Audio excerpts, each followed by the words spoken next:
Welcome to Tenor Tech, where I solve the problems you didn't even know you had. You start by opening Create a Sim and preparing the image you want as the background. You need a PNG or JPEG at roughly 1920 by 1080 to avoid stretching. This keeps aspect ratio and clarity.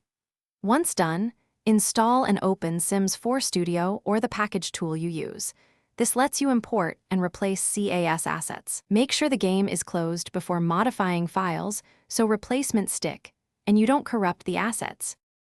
Now you'll export the CAS background package so you can see the texture and resource ID.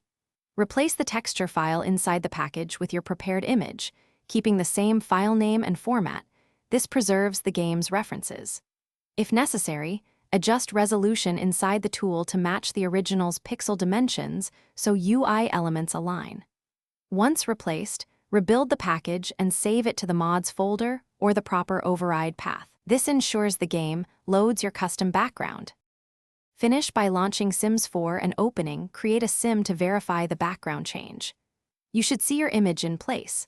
If elements are misaligned, return to the package and correct the image resolution, or ensure the file name and resource ID match the original so the UI maps correctly.